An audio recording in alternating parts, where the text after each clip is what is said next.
violence and other kind of violence. Get away! I could be at work, at school, in my car, I can still get shot by the police, but I can get shot anywhere. So it is what it is.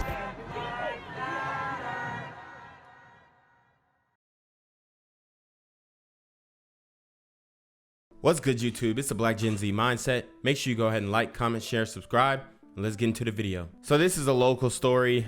Just wanted to make people aware because for some reason things been popping off a little bit more in the little A, which is Athens. So anyways, an arrest has been made in the shooting at an Athens apartment complex that injured a young woman. Okay. A teen from, and by the way, buddy's name is Trontavious Latrez Maddox. You know, I guess that's typical. The Avius and the, you know, Kentavious and Trontavious.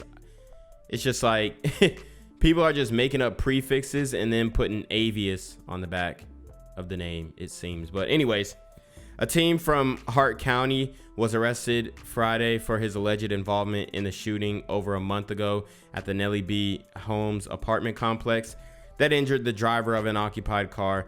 Athens Clark County Police announced in a Monday morning media release, Trontavious Maddox, 18 of Hartwell, was charged with 4 counts of aggravated assault, according to police. And Hartwell is about 45 minutes away, I believe. So, you know, they say he's from Hartwell. I don't know if he took that drive to do the shooting, but according to a police report, the shooting occurred at about 12:30 a.m. September 24th, when a 19-year-old female with a Hickman Drive address was in her car with 3 other occupants in the 500 block of East Carver Drive when a dark-colored sedan pulled behind her car and several gunshots were fired from the sedan. Okay, I remember this. So we covered this story, but we didn't know who the shooter was. The occupants all ducked, but one of the bullets struck the driver, who police said was transported to the hospital with non-life-threatening injuries. The motive for the shooting continued to be investigated, according to Lieutenant Sean Barnett, Athens Clark County Police Department's public information officer, who said detectives have not ruled out that there are additional suspects, but are still working to confirm if anybody else was involved. Okay, so these dudes is, you know, doing these drive-by shooting in the cars recklessly. I don't know what this was over. Obviously they said they don't have a motive, but it's getting spooky. On July 28, 1999, Paul Howell pulled into a driveway in Edmond, Oklahoma. His sister and 2 young daughters were in the car with him. As they came to a stop, Howell's family says a man with a gun emerged at the driver's side door. The door was already cracked open. I watched him walk up. He had a red bandana over his face, a white shirt, and with a silver gun like up against his leg here as he was walking up, and then opened the door and shot my dad in the head. And that's the main image that I remember, is my dad's head. Damn. Falling. Within a few days, 2 men were arrested for killing Howell. Christopher Jordan pled guilty to first-degree murder and testified that 19-year-old Julius Jones was the man who pulled the trigger. Jones was convicted and given the death penalty. But Julius Jones, who is scheduled to die this month, has maintained that he did not kill Paul Howell. Recently, Jones' case has garnered the attention of high-profile celebrities like Kim Kardashian West. So guys, a lot of people were like, oh, Kim K is doing a good thing by letting people out of jail and this and the third. Look, she's literally looking at cases where 2 dudes pulled up to rob a guy, shot him, killed him, shot him in the head. This woman remembers her dad's head falling. Okay. And Kim Kardashian is over here trying to get one of these dudes who was an accomplice to that crime out. West, and millions have signed a petition urging Oklahoma's governor to halt his execution. My name is Julius Jones, and this is the first chance that I've had in over 20 years to talk about what happened. On Monday, Julius Jones spoke before Oklahoma's Pardon and Parole Board. I am not the person responsible for taking Mr. Howe's life. I was not involved in the planning of this robbery. I was not present during this robbery, and I did not know that anyone had been killed until the day after Mr. Howe was murdered. In court documents, Jones... So he's saying he wasn't even there. I mean, let's hear him out. Lawyers say evidence that could have exonerated the death row inmate was overlooked and never presented to the jury. Jones' family says the teenager was at home the night of the murder and that he did not match the appearance of the suspect's description. The lawyers write in a clemency petition the trial was shrouded in racial prejudice. In the court document, lawyers say Jones was described as the N-word by a juror and that one of the arresting officers called Jones the N-word as well. Yeah, I mean, that's enough for a whole appeal. I mean, especially in this day and age, if any of the jurors are deemed ineligible to be impartial, it's OV. The Howell family and the state's attorney general says this was never proven. Jones' lawyers also allege that Christopher Jordan, the second defendant, spent the night at Julius Jones' home. So they said it was never proven. I mean, this case got a whole bunch. So, but my thing is, it's like, I wonder how Kim K and them are choosing these cases. Like, they're definitely like, was there anything racial in the documents or anything? Like, it's got to be, bruh. The state's attorney general says this was never proven. Jones' lawyers also allege that Christopher Jordan, the second defendant, spent the night at Julius Jones' home the night after the murder, and that's when he hid the murder weapon and the bandana in the home. I just want the Howe family to know. So Buddy came through the next day, spent the night, and stashed the murder weapon at this guy's crib. So he got framed, allegedly. Man, I do recognize their loss. And I hope at some point they get to heal and to keep cherishing their loved one. I wasn't involved in any way. I wasn't present. I didn't even know he had been killed until after the fact.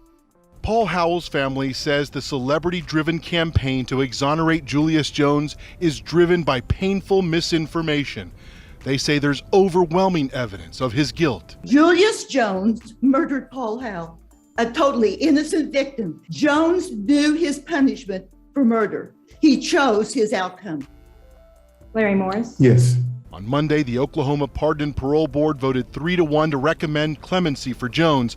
Now it's up to Oklahoma's governor to decide the fate of Julius Jones.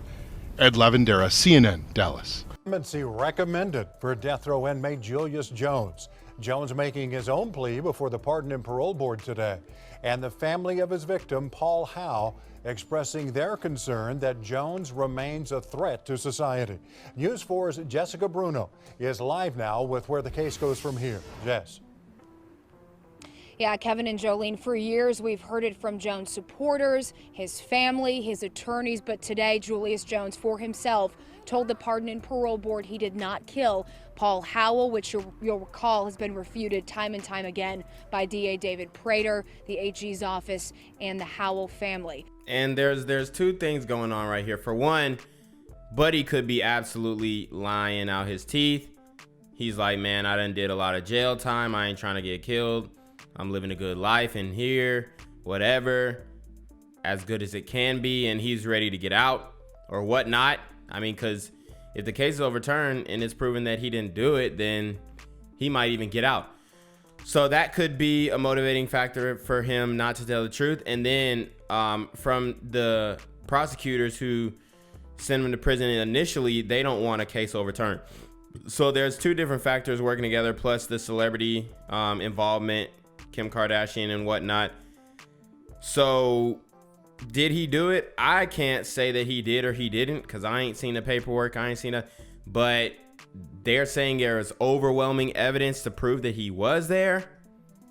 So apparently they didn't prove that to the clemency board. But hey, man, what do y'all think? Now, whether he gets executed or gets clemency, that is now up to Governor Stitt. I am not the person responsible for taking Mr. Howe's life.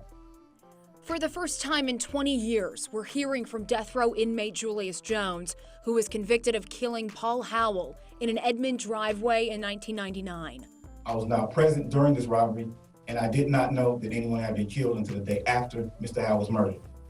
Jones talking to the Oklahoma Pardon and Parole Board on Monday, making a final plea for his life, asking for clemency. I first met Chris Jordan during my junior year at John Marshall when he enrolled to start playing basketball with us. Chris was rough around the edges. Christopher Jordan was Jones' alleged accomplice. Jones and his attorneys believe Jordan is the shooter and that he planted the gun and red bandana that the shooter was wearing in Jones' closet where it was found by police. It was stupid of me and naive of me not to go to the police with what I knew, but I was scared. Questions about Jones' alibi that night finally answered in his own words. Jones says he was home until after the murder. Chris picked me up between 11 and 11:30 that night. He looked off and told me that he'd gotten into it with some guys and shot at them. So Buddy is way too close to this Chris dude, and maybe Chris set him up, okay? Maybe Chris really set him up, ratted on him, whatnot, pinned the murder on him. That could be a possibility. But remember, his parents in the last clip said that he was home all night, and now he's saying Chris picked him up at 11:30. So I don't know. AG's office and members of the Howell family, though, still insisting Jones is the killer, pointing to DNA evidence found on the bandana. And they brought up an old transcript where Jones' attorney at the time claimed Jones told him he was not home with his parents on the night of the murder. And Megan Toby, Howell's sister who witnessed the shooting, once again talking about the length of hair under a cap worn by the shooter. Wow, so she's saying that, I mean, for one, this buddy right here is smiling. But the attorney, Julius Jones, told his attorney that he wasn't home all night with his parents. His parents are saying that he was home all night, so it looks like they might be capping to save their kid, okay? And he might have been involved. Saying she did not notice cornrows like the ones Jordan had at the time. There is no way cornrows could have been under the tight-fitting black stocking cap that the murderer was wearing. Ultimately, the Pardon and Parole Board voting 3-1 to recommend clemency with a suggestion of life with the possibility of parole. We feel confident that Governor Stitt sees past the Jones propaganda, understands protecting the public, and sees who Julius Jones really is. Yeah, and this is setting a precedent. Obviously, they got a legal team behind them, and they're gonna try and the clemency hearing, they obviously were persuaded to give him clemency on the execution. So this sets a precedent for real, okay? Because you know they draw out these executions all the time, so that you don't really get executed until years down the line. Honestly, from that woman's testimony, I mean, for me, it's like, what does she have to lie for? She said it wasn't cornrows in the stocking cap. She said that it was Buddy with the bandana. He's obviously lying about where he was at that night because he lied to his lawyer. Okay. And then he's having his parents lie for him too. And he said that he was picked up by Jordan at 11:30. So his testimony is flaky. At best. So honestly, I don't know, bruh. It seemed like Buddy was definitely involved. And it seemed like he definitely could have been the shooter. Especially if he's hanging out with the dude who did it. Like, bruh, come on. And then other buddies snitched on him too. I mean, it's pretty much OV. Because the final decision is now in Governor Stitt's hands. Will he commute Jones' sentence to time served, take the recommendation from the board, or deny clemency altogether, meaning Jones would be executed on November 18th? Both the Jones and Howell families now playing the waiting game. We're still on this nightmare, this roller coaster of emotions. It's still hell. It's a nightmare that we have not woken up from yet.